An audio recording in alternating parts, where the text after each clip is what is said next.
this world where I feel like people are fighting, like there's two worlds that are fighting each other, you know, the authentic and the confidence and chasing perfection, like all of that kind of ties where I just wish women would be okay with the fact that them doing stuff to make them feel good about themselves doesn't make them less of a person. They're trying to obtain beauty in their own way.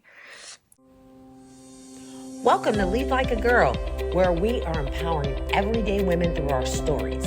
I am your host, Jessica Smith, and I began this journey by sharing my life story. Now, I've joined forces with my longtime friends, Jamie and Corlin, to keep this party going.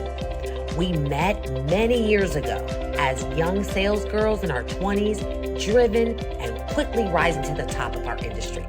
As the years went on, life happened, and we all found ourselves in new companies and completely different industries, still striving for success in it all. Career, family, faith, fun. Now, it wasn't easy, but we never stopped moving.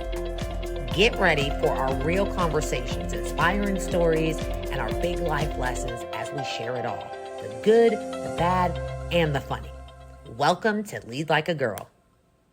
All right. Welcome back to another episode of Lead Like a Girl, where we empower everyday women through our stories. We talk about all the good, the bad, and mostly the funny, I think. I'm Corlin, and I'm here with my two besties, Jamie and Jessica, and we have another guest today. This has been like a repeated fun thing. We've had lots of guests on these last few weeks. Emily, thank you for joining us today. How are you today? I'm doing well. How are all of you guys? Great. It's like another Monday. I was actually planning on taking a half a day off and just because I've been working a lot of overtime last week. And I looked up at my clock and it was 4:00 and I'm like, well, now I just might as well stay now. Finish. Oh gosh.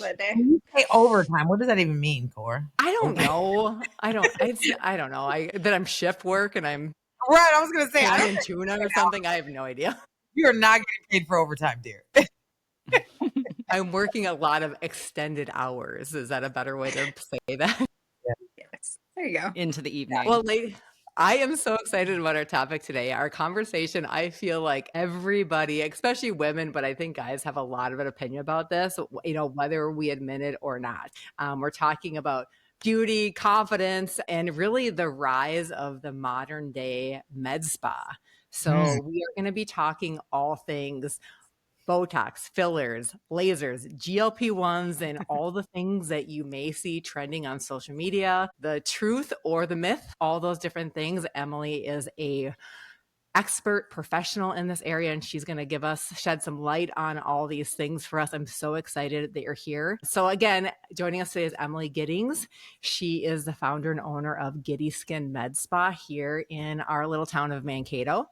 Big town. Big town. Big town in Mankato. So Emily, you are a certified aesthetic nurse and you've run Giddie Skin since 2018 and really it honestly has built a reputation in our town of being the go-to med spa, I think. So the rumor is that Emily and Giddie Skin is where you should go. You've been married for 16 years. Yes. And you have 12-year-old twins, a boy and a girl. So you are all things busy, women business owner and all the things. Thanks for being here today. Yeah, thanks for having me.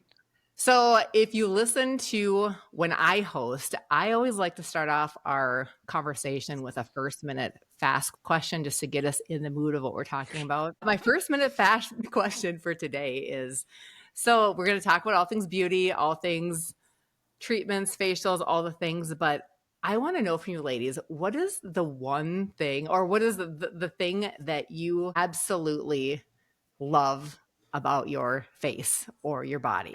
We might talk about things we're going to change, but I want to know what is it that you love or that you get complimented the most on about the way you look?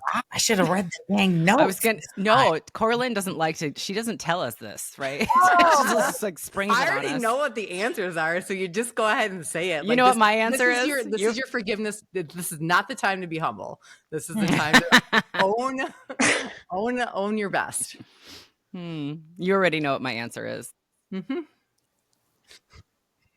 So how many times have I been asked if I have fake eyelashes? Like 1,000 times in my life. Yeah, And I'm like, no, I got so that when Corlin put lash extensions on one time, like 1,000 years ago, and I was so mad. I was like, Corlin, I have one thing. I have real eyelashes. And I'm like, and now you are taking my thing. That's all I got. And I always joke because I would say my sister got the boobs and I got the eyelashes. I remember when I first met you, we asked, I'm like, so do you put eyelashes on like every day? Like every day you do this? I know. She's I like, was yeah, they're permanently there. like, no, I put mascara on. I don't know. My lips. A lot of times people complain about their lips are either too big or too small. And I don't know. I think mine are just right. So that's mine. You I have would say a for me megawatt smile is- too. I have a what? Like a megawatt smile. You have like amazing teeth. Thank you. But I'm not gonna go down that road. I think I have too much gum and not enough time. This is not talking about what you don't like. This is talking about what you do like. Yeah.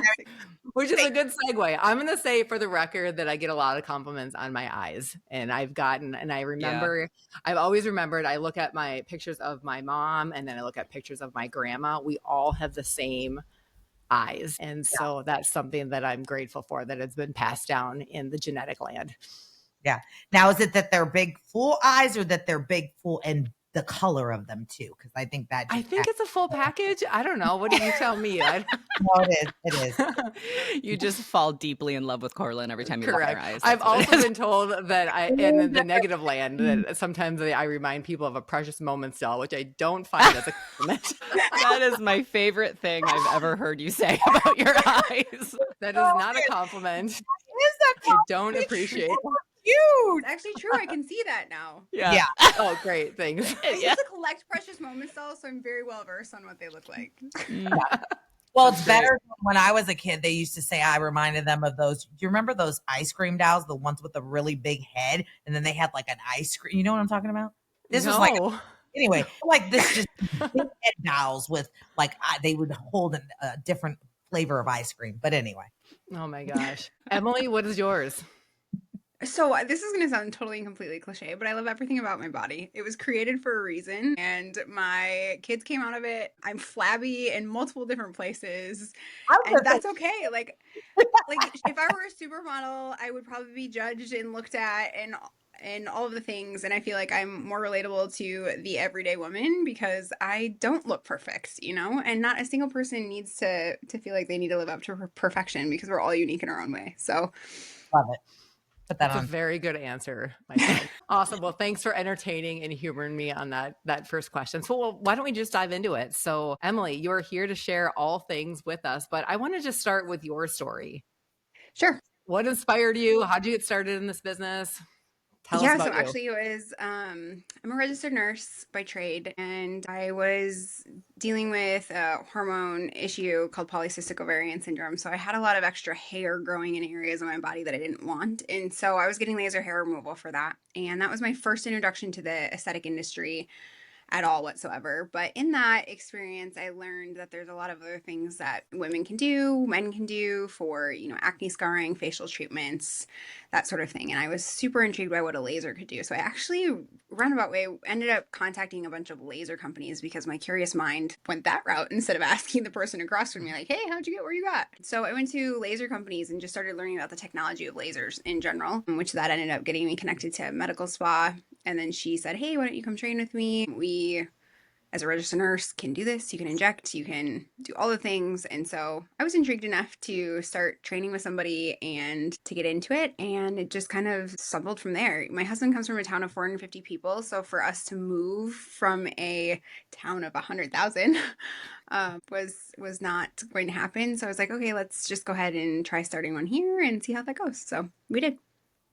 I did. Yeah. So had you worked for a med spa prior to, or just trained, or did you hop into it right out of the get-go? Yeah, so I trained with this lady up in the cities, and then also with somebody out in South Dakota. And then I ended up working with a lady in Prior Lake for a little bit. And then as I was training between South Dakota and the cities, it just ended up turning into, okay, well, I don't want to do this commute all of the time, so I'm going to open my own and see what happens. So, yeah. Well, there's like a big difference between being really good at your craft, but then also being a business owner. So had you ever thought about actually being a business owner? I mean, Absolutely not. Like okay. I come from a long family of entrepreneurs, so Mm, I'm not really surprised that the mind is there in hindsight. But I would have never thought that I had the mind to necessarily do it prior to going into it. Then I realized, okay, I kind of actually have a knack for this, and the business side of it is something that actually really intrigued me. And then it was just having conversations with people. My dad always taught me that conversations were free. And so if you don't know yeah. something, ask somebody. And so that's what I did, is I just tried to gather all the information that I possibly could on things. And if I didn't know it, just asked it. So Yeah. Mhm. Is Yeah. your husband involved in as well? so he wasn't for the longest time. And then I guess it's been probably 3 years now, maybe 2 years now, where he came in and started doing on the back end, because I was doing it all, literally like servicing people. I had a receptionist on board. I had a couple other providers, but everything on the background I was doing. And it just, I remember telling him probably for about a year, like, I cannot maintain this schedule. I can't maintain doing absolutely everything. I can't maintain managing a house, managing the kids' schedule, managing everything, and survive Yeah. very many more And years. And breathe so it's and either, sleep somewhere in between. yeah, so it was either I hired somebody to come into the business and do that, or said, like, hey, any chance you want to quit your job and you take on the business backside of things? When people start getting into your money, you kind of want it to be somebody you Hmm. trust. So How that's where was he his fit in. response to that? Was he a little bit standoffish, or did he jump in right away? For sure. So my husband comes from an excavating background. I mean, he's been digging in the dirt since he was 14 years old. And so for him to come sit at an aesthetic practice, I mean, there was many days where he's like, oh my gosh, did I make the right decision? I would also consider him, like, he likes to be around people. He likes to talk to people. And this job was very more isolated, and coming and doing the business side of things was just so different that he really probably was like, wow, I don't know if I made the right decision for a period of time. As things started to loosen up in our family and he got to spend a lot more time with our kids, it proved obviously to be the right decision. It just, we had a lot of growing pains in there, I bet. in marriage and in business. So Yeah. Mhm. that's okay. It's part of it. I was going to say that's a great way to. We come from the home remodeling world, and we used to say, if you ever want to test your marriage, do a remodel on your home Yeah. or open a business with your spouse. But I'm curious to know, because I think there's a lot of listeners that have the same. You find something that you're passionate about, or that you love doing, or you're intrigued by, and how do you get to that point of, all right, I'm going to quit my whole job and Yeah. do this business? Like, tell me about that moment when you made that decision, because I understood you saying that. So did you quit your job and start working in the field, and then, or how did that process go? So I actually had worked in the field, like I said, up in the cities, and done all my training while I still had another job. And I would go do that in the evenings and on the weekends, kind of my free times. If I had a day off of work, that's what I was doing. I kind of looked at it as more like fun or more of a hobby, because it was something that I just enjoyed learning about. And then the kids actually it was the summer before kindergarten where I quit my job. And then in that summer, I found a place, I set up, I started the business. And then the day they went to school is the day that I opened and had my first appointment. So I kind of planned it around, at first, their school schedule, drop off, pick up, and whatnot. And then it just grew. I did that for about a year, and then I hired on my receptionist on year 2, and then that just morphed into more things. So I just dumped everything back into Giddie Skin for several years, obviously, until he quit his job, and then he's never actually got a paycheck. That's the joke between us now. Like, you're coming to work for Giddie Skin for free because you're not getting paid. So So he's like, I'm really the least paid employee. But that's a good thought for listeners, that you sacrificed, you lived frugally, you made good financial decisions to be able For to sure. take that leap of faith and be okay with doing that. Mhm. Yeah. Yeah. Very cool. Yes. Thank you. All right, I want to hop into all things beauty and med spa now. To preface all of our questions, though, I want to just get your perspective on what is What is your idea of beauty? What, like, a high level, and maybe how has that evolved, or has it evolved since you've been in this med spa land? For sure. So I used to think that people mostly wanted to enhance their natural beauty by coming in and getting a little bit more glow or a little bit more confidence or a little bit more this. But I think the longer that I've been in work with this, I've seen how deeply beauty ties to people's emotions and their self-worth and their belonging. And it's something that's kind of shaped how I interact with people, because if I interact with them in a superficial way or I approach them in a superficial way, they think that they need to do something differently superficial. And so more so I like to, just have like personal conversations with them, like get to know who they are as an individual. And then also like really listen to what their goals are too. And it's crazy how many people are really insecure. So a lot of people aren't just looking to enhance at this point. They're trying to fix something that they've been told is wrong with them, right? And that's what really changed my perspective, is I see that beauty is something that's revealed. It's the light that shows up when somebody finally feels seen, when they're comfortable in their own skin. So these are conversations that I like to have with them when I'm in a consult with them, is like, I want you to feel comfortable in your own skin. So, what is it that's going to help us get you there? Mm-hmm. My original company was Bare LLC because I wanted people to feel really, really beautiful in their bare skin. I mean, then it morphed into obviously a play on words with my last name. And it's fitting because I also love the joyful words like Giddie. But that's essentially what it is I wanted people to feel beauty in just being who they are, and not necessarily they need to change something that they've been told is wrong with them. That's Mm-hmm. good. So what is the range of everything that you do? It's from what to what? So there's injectables, there's multiples of those, and then laser treatments. There's multiple. What are different some kinds examples of those. injectables? Yeah, okay, so filler, there's a couple different categories of that. So there's biostimulators. Biostimulators is something where we place some particles in your skin, and then your body kind of does its own work to build filler that is its own. Then there's filler, which is hyaluronic acid. Filler, which is a gel-like substance, and that is more instantaneous, and you're going to see the results kind of the day that you get that injected. Now, your body naturally produces hyaluronic acid, so some people think, and this is, I know, one of the questions that you had too, but some people think that filler is fake and you're putting plastic into my body, and how does this plastic possibly dissolve in my body? And it's not. It's a particle that is something that your body naturally produces, and so eventually you metabolize through it, and it wears off over a period of time because your body metabolizes through it just like it would its own hyaluronic acid. Then there's Kybella. Kybella is something that emulsifies fat. So like usually if you have like some submental tissue in your, or fat in your chin, people might do Kybella in that particular area. And then there's PRP, which is platelet-rich plasma, or PRF, which is platelet-rich fibrin. Essentially, we're pulling out your blood from your body and we're re-injecting it back into you. So it's your body's growth factors that cause more cellular development to take place. And then I feel like there's one more that I'm missing. Sorry, escape me. When I think about range of things, so all that, was that all like Botox for your face? Yeah, Botox. That's the one I missed. So Botox, The big girl. the big one. So Botox is a neuromodulator that relaxes your muscles. So essentially, anywhere that we place Botox, your muscle is going to stop functioning and stop working. It's going to stop contracting to make a facial expression. So you want to make sure, obviously, you're placing it in the right muscles to eliminate the right wrinkles in the right spot. So Botox is different than all of the things that I mentioned before. I would say Botox is kind of more wrinkle relaxing in areas that is caused because of muscle movement, where everything that I talked about as far as the biostimulators and the filler is more for volume replacement and enhancement in specific areas.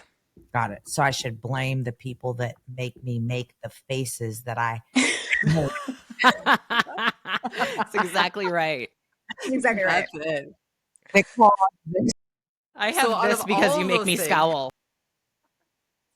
Emily, out of all the services that you have, let's talk about the ones that are most trending, most popular. What are the things people are asking about right now? And can you talk to us a little bit about those hot topics?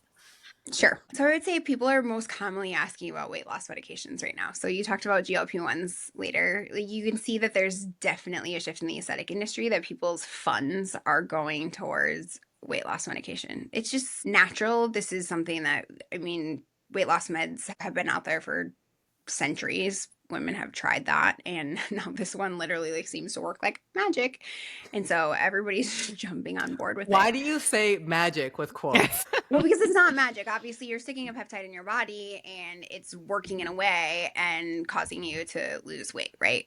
Mm-hmm. Like, But I there's didn't no think that was magic like wand getting. I didn't think that was like a med spa thing. That's something people get at. Apparently, I don't go to med spas. That's the first problem. That's okay. Maybe I'll find So you gotta treat Jessica like a 5-year-old. Tell her what you do. What does No, med in spa terms stand of like for? GLP-1s. What do you? How Okay, does so that? you can get that there, is what you're Yeah, saying. so we utilize pharmacies for a lot of different medications that we have on board, and GLP-1s are something that we are able to get compounded. So what a compound pharmacy means is a compound pharmacy is taking the ingredient and it's compounding it with a different ingredient to essentially produce a similar drug, but it can't be the exact same recipe as the pharmaceutical company that pumps out a medication, right? So like a Because generic. yes, exactly. So it can compound a generic drug. It can't compound the name brand drug, but it can compound the generic drug. And there's been a lot of, drama wrapped around that.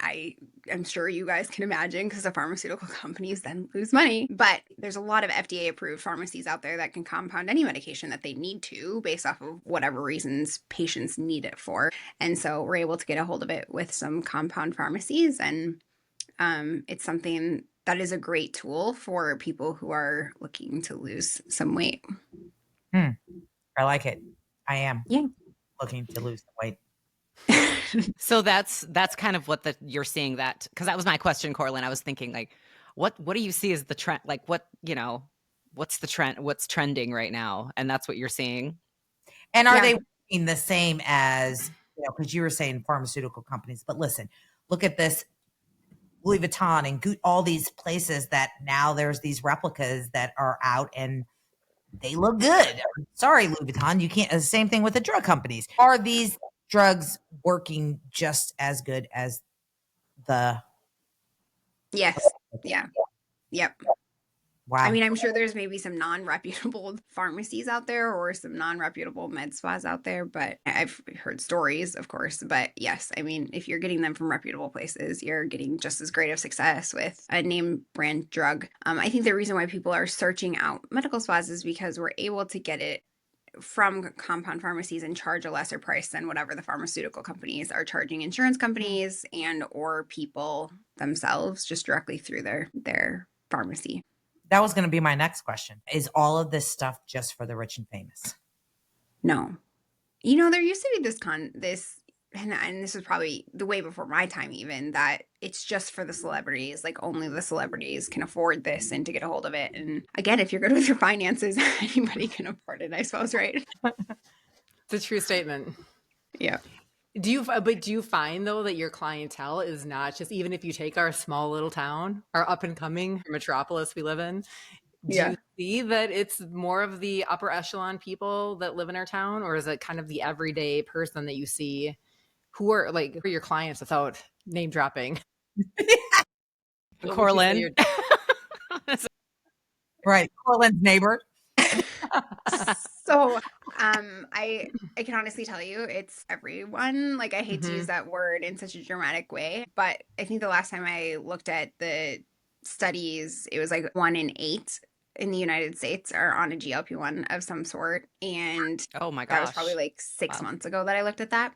Wow. That's so if much. I go to the room and I see 10 people, I'm be like, who is it? Which one of y'all? That's and that's really surprising.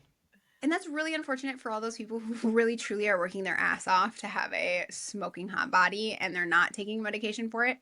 They're actually doing the hard work. But sometimes, I mean, I'm not sure how old you all are, but when you get into menopause, when you get into the menopause age range or perimenopause age range, you can do everything that you're absolutely told to do. You can eat perfectly, you can work out 40 minutes in the morning, 40 minutes at night, and nothing is going to budge on that scale, right? And so I'm not saying that people are cheating when they use GLP-1s. Some, sure, yes, but others, it's like you're fighting hormones that cannot I mean, you can't do anything about them unless you start doing hormone treatments and or you go on a medication that's going to help you lose weight. So I think it's more of a tool, and it's what's your mindset going into it? Are you using it as a cheater? I'm gonna still go out there and eat all the donuts and the cakes and the cupcakes and all this that I want and still lose weight? Or are you going in it with a mindset of like, I want to be healthy and this is a great tool to help me get there a little bit quicker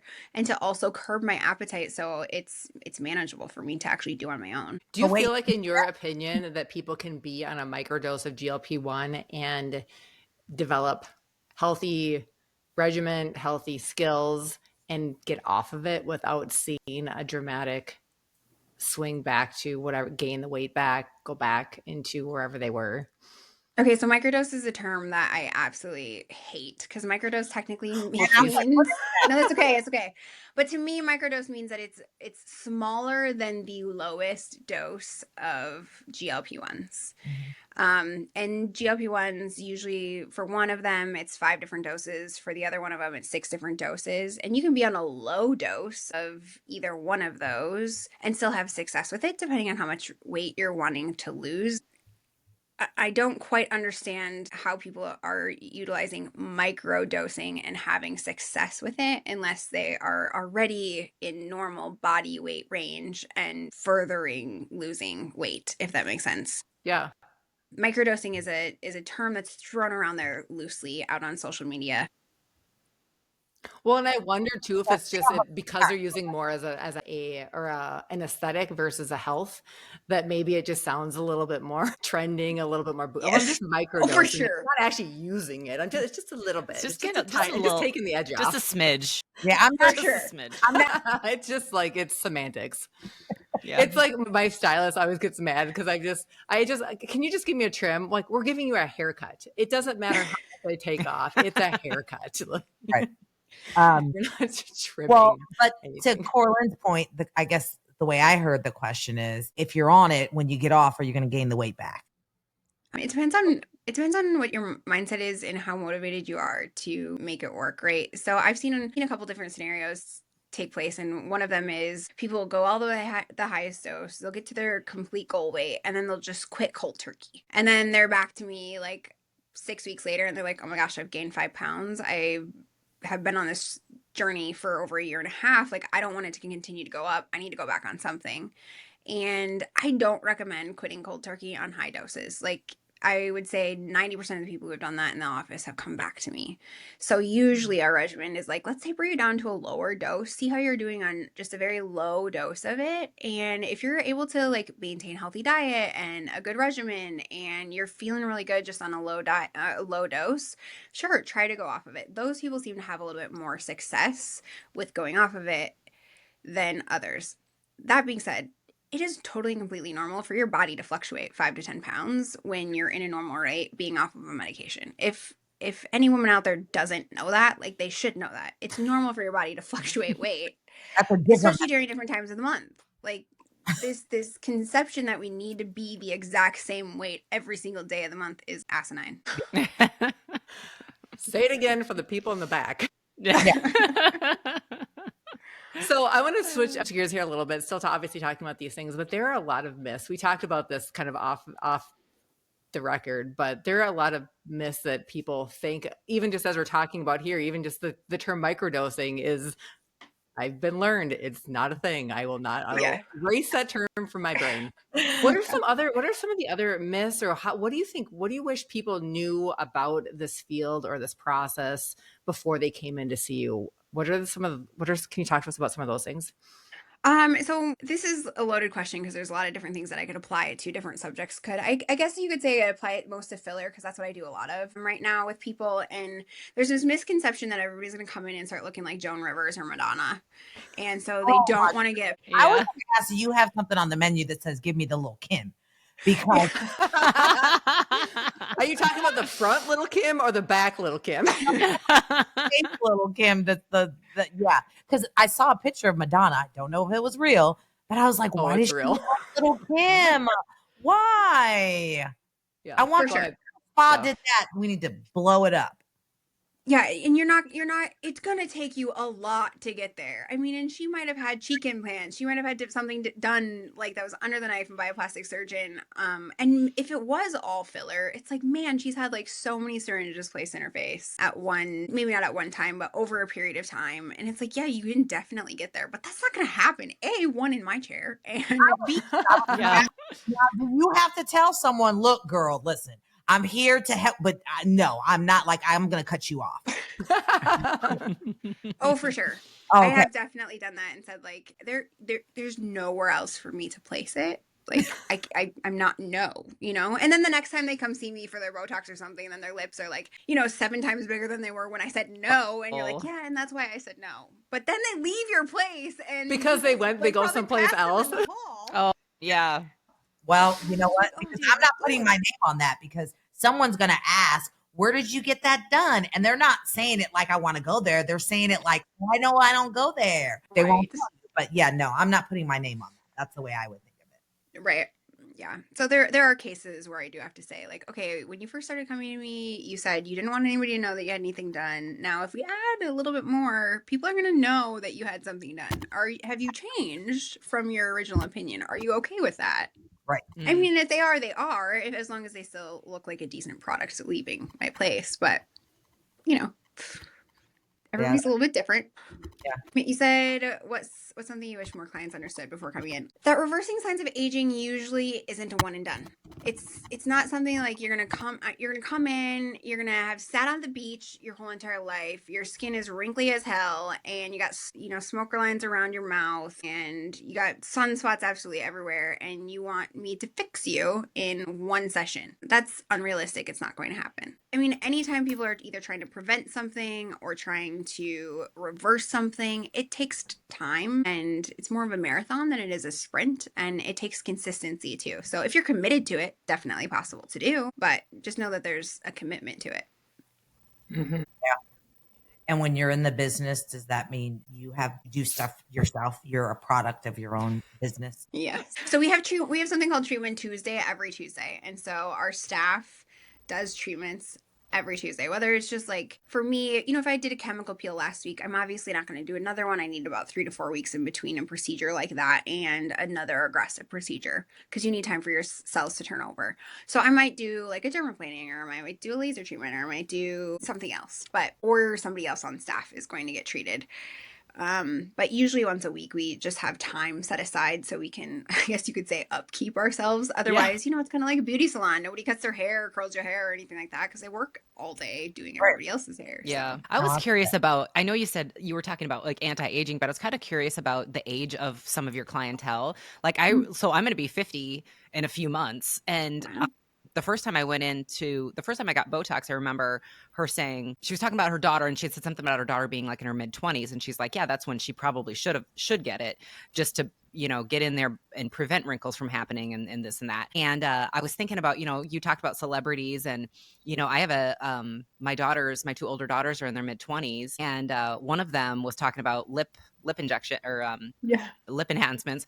Yeah. And so I was just thinking, like, are you seeing that? Are you seeing younger people coming in for some things like enhancements versus like anti-aging, or is it a combo? For sure. Yeah. Lips are very popular in the younger crowd. Like that's no question whatsoever. Botox, I mean, I guess my approach to Botox is like, do you have any stagnant wrinkles hanging around? If you do, then sure, start it in your younger years to prevent that from happening. Cause obviously we understand that you want them off your face now. But if you don't have any stagnant wrinkles going on, just let the motion happen. Let the muscle movement happen. Then as you kind of like start to see stuff slowly settling in, like that's when I would suggest people starting it and that can be, I mean, I had wrinkles on my forehead in my late 20s, so it was appropriate for me to start that then. But I've seen people come in their 30s and they still don't have, I don't know, apparently they have a really easy life. They have zero emotion. They have a really easy life. Yeah. You're talking to a robot, Emily. That's what's happening. Yeah, exactly. I just remember my mom saying, she was like, oh gosh, probably 65.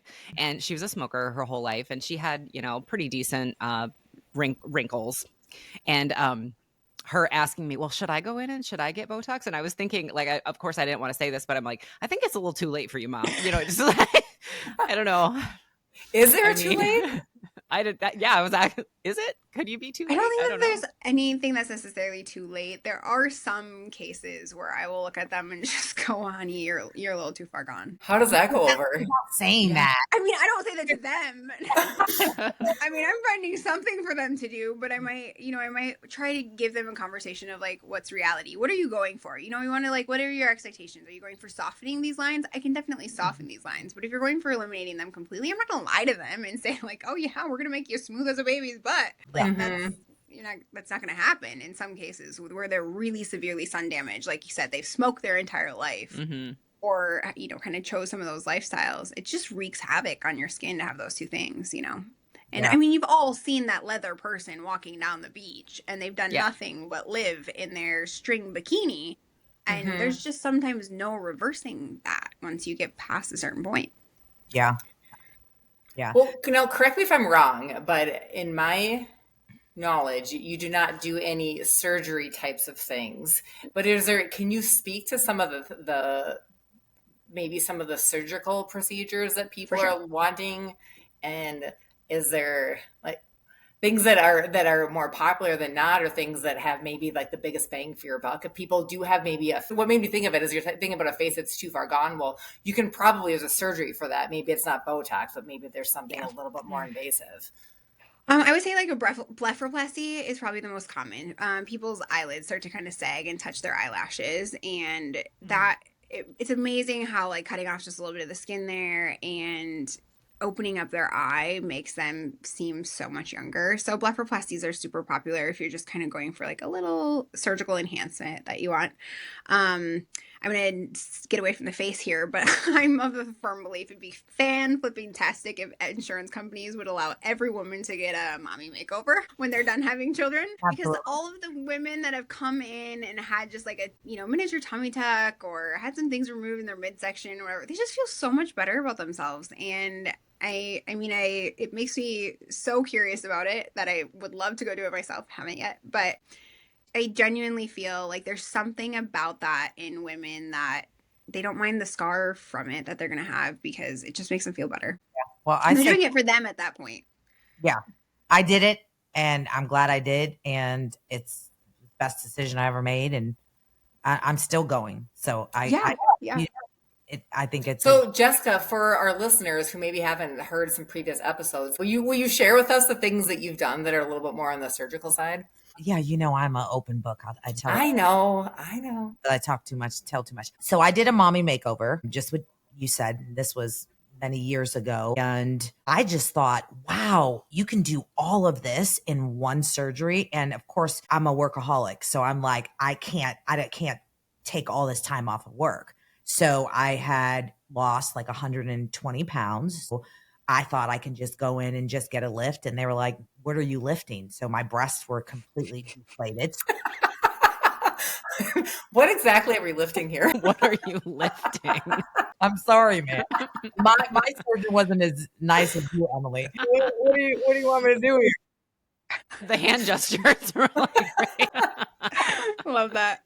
So I found out that I needed implants and a lift, right? And then I did what they call a complete. So they cut all the way around and did a full body contour. And then removed my stomach alone weighed 15 pounds. That's how much. So skin. And so it was like, you can do sit-ups, you can do all this stuff, but this isn't going to go away. So made that decision. And so all in one surgery, it was the breastless implants and the tummy tuck, and then the all around body contour, turn you over and just lift things up. And again, I'd do it again in a heartbeat. And there was literally no fear. And then fast forward, it took, to your point, saving up money and went through some financial heartaches. But this year in 2025, I was able to do my arms. So I would never, my arms are covered now, but I would never wear, I was envious of Jamie. Her arms are great. And in a tank top, she's like the tank top queen. I would never do that. And so this year I got a full, so they cut from here all the way down so they can grab some back fat. Thank you. I didn't have that much of it, but extended arm lift. and got all that cut off. And I'm so happy, like so happy. And now I just have my thighs left, and knock on wood, I can save up in the next year or two and get that done. Yeah. I have not found a single person that has ever regretted going and getting it done. Like there's so many people that come in and they're healing from it, or they are thinking about doing it or whatnot, and then they get it done. And every single person is like, I'm so glad I did that. Yeah. And I had horror stories about my arms. I was like, oh my God, the healing was no problem, fast. Like I took no pain medication. It was easy. But I do want Well, you're kind of a beast in that realm. I don't think that is maybe the norm, but we did. Jamie and I did watch you recover, and I felt like you were back at it, even for a normal person, pretty fast. Yeah. And I will say this, if someone's in the Atlanta area, I have a surgeon that guy is phenomenal. But anyway, he's not paying me to say that, so I'll wait to say his name when he is. I want to ask this question. We talked about the miracle, we call that the magic, whatever, with the weight loss. Is there what is the number one thing that you do in your spa that is magical? Meaning it's like you see like the fastest, whether it's one session or 5, but what is like, oh my God, who is that lady? Because I did that. That's a miracle to do that to that face or that. Yeah. So I don't know that it's necessarily one thing. We do a full face rejuvenation where we combine Botox and filler in a treatment. And so I have a very artistic eye. I also learned this in this industry that like there's a bit of artistry that has to be in the injector. Now, I've met injectors where artistry is just not there. Like they're placing it where they're told to place it. They're putting it where it's anatomically meant to go, but they're not necessarily seeing the person's face as an individual face. And that's one thing that I do like to take pride in is looking at the individual face. We're placing filler in strategic places to continue to maintain like a slim effect on your face, but like reversing time by a decade by giving you volume back that you've once lost. And to the GLP-1 conversation, obviously a lot of people are going through weight loss right now, and so it's really fun to actually get to kind of bring a little bit of life back into their face after they've lost a bunch of weight and bring some youthfulness back. So I would say that's my absolute favorite and most transformative thing that I do is just full face rejuvenation. Partly, eliminating the muscle movement with Botox, but then also enhancing some volume back into their face with filler. Nice. So it's like a mommy makeover in your face. Exactly. Yeah. And it's quicker and less healing. Yeah.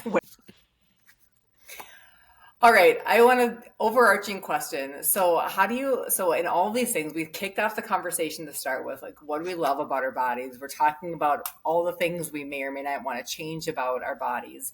We're talking to the everyday women. So how do you marry up the wanting to change, but also staying authentic and authentically you? You kind of touched on this a little bit when you answered the question, but what would you say to women and listeners on how to marry up those two in a really healthy way? So, I mean, you kind of asked some questions on natural beauty, authenticity, enhancing confidence, chasing perfection, all of those topics. I feel like they kind of go hand in hand. At Giddie Skin, we're more about, again, looking at the individual, right? Like people do come in and want to be fake in their looks, and you can tell in their personality, that's just who they are.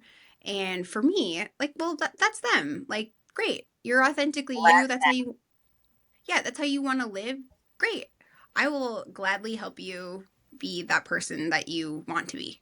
I'm not looking to change you and bring you off your ledge and tell you need to do life differently. Like, let's just let you be you, right? I love it. Well, and Cortland, I want to spin your question, not to change your question, but I'm curious, like, what do you say to the women? Because I just call them haters, right? Like, what do you say to the women that are like, I'm all real, I'm all natural, I don't need all of that stuff. I just think you're a hater. And these are my real eyelashes, Jessica. Right. So, and again, not to tell a question, but how do you tell people, listen, you can still be real and authentic and not be fake, but these are, and still do this. This doesn't make you that way. You know what I mean? Yeah. Is that kind of what you were saying, Berlin? So there's like this world where I feel like people are fighting, like there's two worlds that are fighting each other, the authentic and the confidence and chasing perfection, like all of that kind of ties where I just wish women would be okay with the fact that them doing stuff to make them feel good about themselves doesn't make them like less of a person. Yeah. They're trying to obtain beauty in their own way. Some are chasing it because someone's telling them that that's how it should be. Some are chasing it because they're trying to keep up with the girl next door. And some are just chasing it because they want to feel better about themselves. Obviously, those are my favorite people to interact with because they're not doing it for anybody else. They're doing it for them. I struggle with it when the woman brings a guy in and he's sitting in the corner and I did something to her face. She doesn't even look in the mirror. She looks at him in the corner. I'm like, girl, Right. like, Right. what? Yeah. Yeah. That would irritate me. Yeah. Emily, a lot of the episodes I like to end with a fun this or that. So I have got a rapid fire this or that for you. And you can comment as you want to, but just speak the truth on these topics and what you think. Okay, my first one's probably pretty easy, but what do you think? Spray tan or suntan? Obviously, spray tan. That was such a great response. Lash extensions or mascara forever? Lash extensions. Jamie, what do you think? What's the better look? I woke up like this or I paid for this? Man, that's hard. Because I do lash extensions. I do all this stuff to my face, so I don't have to do a ton of stuff in the morning. And I did wake up like this. That's a pretty good wake up face, I have to no say. kidding. Yes. Some might What's call your- it high maintenance. I call it ease of my day to get me out the door. I don't think there's anything wrong with that. I met a lady, and this is a little off of my this or that, but she had tattooed eyeliner on her face, which I think is a little ballsy for the record. But you have tattooed eyeliner? Yes. Yeah. You do? She woke up like that. I woke up like this. Well, and do you do permanent makeup at your spa too? We do not, no. Well, that might be something you want to think about. I mean, maybe. I would like to wake up like you, Emily. Oh my goodness. Right. Awesome. But yeah, she like says it's like it just changed. I put the same eyeliner on every day for 10 years. So why would I not do this? It's just the way that I like to look. Same thing with my lip color. She literally woke up like that. I love it. Listen, goals. Right? That's awesome. You are So gold. then Emily, what is your favorite look? Do you like natural glow better or are you a faux glam? Like Natural glow. I mean, if this is natural glow. how about this? What? Go ahead, Jessica. That is correlate. What? I love that. Okay, so what would you recommend? Monthly facials or consistent at-home routine? What's better? Consistent at-home routine. And that consists of what, for the record? Typically at least a 4-step regimen. So you're gonna have your face wash, you're gonna have a corrective product in there, usually a toner, a corrective product, and then a moisturizer. Sunscreen is your 5th step in the morning. Nighttime, you're gonna have face wash, toner, and then you're gonna have your corrective product in there. Usually something along the lines of a retin-A, so cellular turnover, creating sloughing of the skin, and then moisturizer. That is good. Vaseline, okay. For those of us that maybe don't have a 4-step routine and sometimes sleep in their makeup, is it really that awful? I Don't think look at me like that. Yes. For Right. the people who are listening and not watching us, Emily just gave me the worst stink eye I've ever seen in her face. Or I'm the worst. I am so bad. If you're gonna wash your face 1 time a day, do it at night. Yeah. Noted. Okay, let me ask you this. Keep telling My you to last- watch that. I know, right? Now I'm feeling judged and we're moving on. Right. I'm just kidding. Okay. Is sugar the skin killer or stress? What is worse? Ooh, Right. I think those are equal, honestly. So for our listeners, why is sugar bad and why is stress bad? Well, sugar is just like in internal, right? So like even if you were to do like greens, veggies, like that sort of thing, you're going to have a glow to your skin. Sugar is just going to prevent all of that from being the case. Stress, on the other hand, you have high cortisol levels and you just look tired. It wreaks havoc on your skin just as much as sugar does. There you Guilty. have it, ladies. All right. Emily, you have been a fantastic guest. I feel very well educated. I love you as a person. I love your take on your profession, and I think you're about as real as they come. Emily, if people want to find you, how can they find you? Yeah, GiddieSkin.com and also our Instagram and Facebook, which is at Giddie Skin. Awesome. Well, there you have it. So, again, listeners, you can contact Emily if you have any facial questions. Definitely give us a like or a comment on our socials. You can find us on TikTok, Facebook, Instagram, all of the places that you would find us and listen to us on all the your podcasts. If you found this episode at all interesting, which I'm sure you did, please like, share, and subscribe to Lead Like a Girl Lab. And next time, we can't wait to share all things. Emily, I hope you'll come back and join us again and go through a round 2 of the next big thing. But you've been a fantastic guest, and we'll see everyone next week. Thank you. Sounds great.